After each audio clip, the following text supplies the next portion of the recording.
भगवान जगन्नाथ सर्वेश्वर श्री कृष्ण के अवतार हैं। पूरे जगत के पालनकर्ता होने की वजह से ही उन्हें जगन्नाथ कहा जाता है। श्री कृष्ण का ये रूप पूरे भारत में पूजनीय है। उड़ीसा स्थित जगन्नाथपुरी इसका पावन धाम है।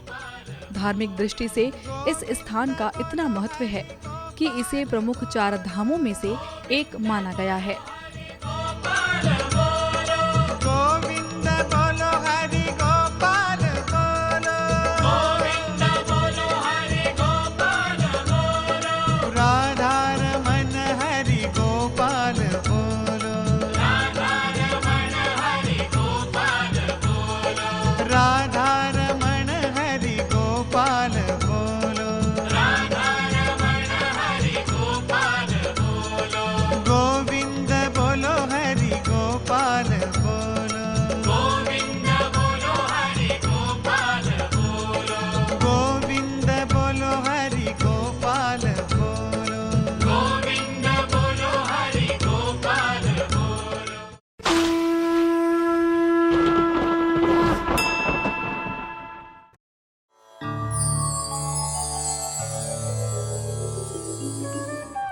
जगन्नाथपुरी की रथ यात्रा विश्व प्रसिद्ध है। इस संबंध में ये बात प्रचलित है कि एक बार द्वारका में सुभद्रा जी ने नगर देखने की इच्छा व्यक्त, तब अपनी प्रिय बहन को नगर भ्रमण करवाने के उद्देश्य से श्री कृष्ण और बलराम जी अपने अपने रथों पर बैठकर निकल पड़े। इसी घटना के स्मृति में प्रत्येक वर्ष आषाढ़ शुक्ल द्वितीया के दिन रथ यात्रा महोत्सव का आयोजन होता है। इस यात्रा में भगवान जगन्नाथ अपने मंदिर से भाई श्री बलराम और बहन सुभद्रा के साथ निकलकर अलग अलग रथों पर बैठकर गुंडीचा मंदिर जाते हैं, जहां उनके श्री विग्रह की रचना हुई थी। श्री कृष्ण गोविंद हरे मुरारी, हे नाथ नारायण वासुदेवा। श्री कृष्ण गोविंद हरे मुरारी, हे नाथ नारायण वासुदेवा। श्री कृष्ण गोविंद हरे मुरारी, हे नाथ नारायण वासुदेवा। श्री कृष्ण गोविंद हरे मुरारी, हे नाथ नारायण वासुदेवा।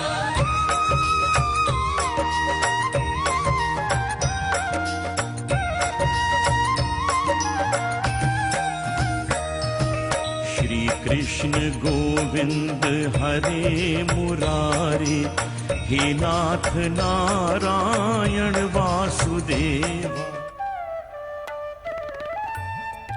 रथ यात्रा महोत्सव की अवधि में 9 दिन भगवान जगन्नाथ अपने प्रिय भाई बहन के साथ यहीं विराजते हैं।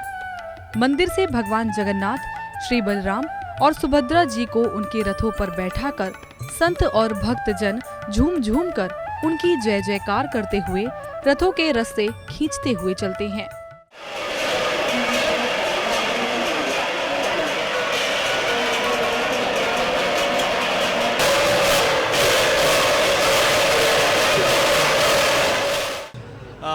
Everyone has come to participate in the Jagannath Rath Yatra, like how Jagannath reciprocates with his devotees and how the devotees reciprocate back to Jagannath. So it's a very loving relationship.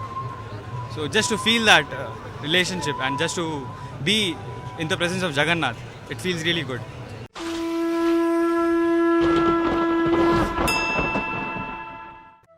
रथ पर विराजमान भगवान जगन्नाथ के दर्शन का बड़ा महत्व है। आज के जमाने में लोग न जाने कितने व्रत और संकल्प करके मोक्ष की आस करते हैं। वहीं पुरी के भगवान जगन्नाथ का रथ खींचने से ही मोक्ष मिल जाता है। खास बात ये है कि भगवान जगन्नाथ के रथ को पशु या कारिंदे नहीं बल्कि भक्तगण मिलकर खींचते हैं। ऐसी मान्यता है कि जो भी व्यक्ति जगन्नाथ जी के रथ को खींचता है उसे मोक्ष की प्राप्ति होती है। उसे फिर से जन्म लेकर धरती पर सुख दुख नहीं भोगना पड़ता। इसी मान्यता के कारण रथ यात्रा के दौरान भक्तगण रथ खींचने का सौभाग्य पाने के लिए लालायित रहते हैं। परंपरा अनुसार आषाढ़ शुक्ल द्वितीया तिथि को भगवान जगन्नाथ की यात्रा निकलती है। रथ यात्रा के लिए पूरी तैयारी कर ली गई है। कड़ी सुरक्षा के बीच तीनों रथों को सजाकर मंदिर तक पहुंचाया गया है। बोध गया में हुए बम धमाकों को देखते हुए यात्रा के लिए सुरक्षा के पुख्ता इंतजाम किए गए हैं। पुराणों में लिखा है कि इस यात्रा के दर्शन का सौभाग्य भी भगवत कृपा से ही प्राप्त होता है। जो भक्त रथारूढ़ श्री जगन्नाथ के दर्शन करता है वो मोह माया के सांसारिक बंधनों से मुक्त होकर भगवान के निज धाम में प्रवेश का अधिकारी बन जाता है। भगवान जगन्नाथ के नाम का संकीर्तन करने से जन्म जन्मांतर के पाप नष्ट हो जाते हैं। उनकी रथ यात्रा में भाग लेने वालों का जीवन धन्य हो जाता है।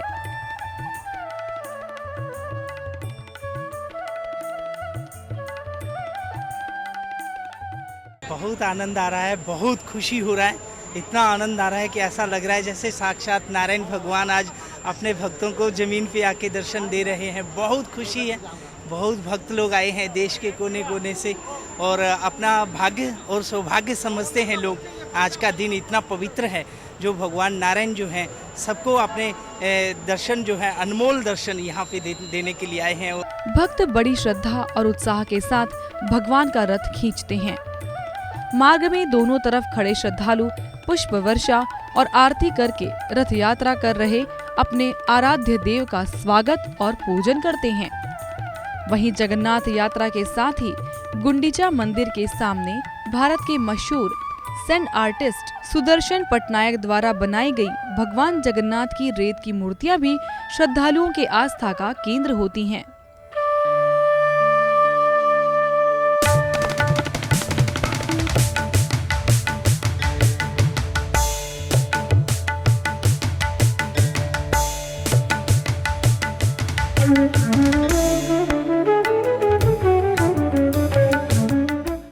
तो यहाँ पर हमने लॉर्ड जगन्नाथ जी का स्कल्पचर बनाया है जो अराउंड 8 फीट हाइट का स्कल्पचर है कि यहाँ पर जितने भी पिलग्रिम्स आएंगे वो देख सकते हैं जगन्नाथ जी को गुंडीचा टेम्पल के पास में। उनके साथ में 3 चैरियट भी हम लोगों ने क्रिएट किया। तो भगवान जगन्नाथ का जो मूर्ति बनाया है इधर, मुझे ऐसा लग रहा है कि मंदिर से खुद भगवान इधर आके बैठ गए हैं। इधर श्री जगन्नाथ संपूर्ण जगत के पालक हैं, इसलिए उनकी शरण में आकर भक्त पूर्णतः निर्भय हो जाते हैं। रथ यात्रा के विषय में ऐसी मान्यता है कि जो भी व्यक्ति जगन्नाथ जी के रथ को खींचता है उसे मोक्ष मिल जाता है और पुनः जन्म लेकर धरती का सुख दुख नहीं भोगना पड़ता है।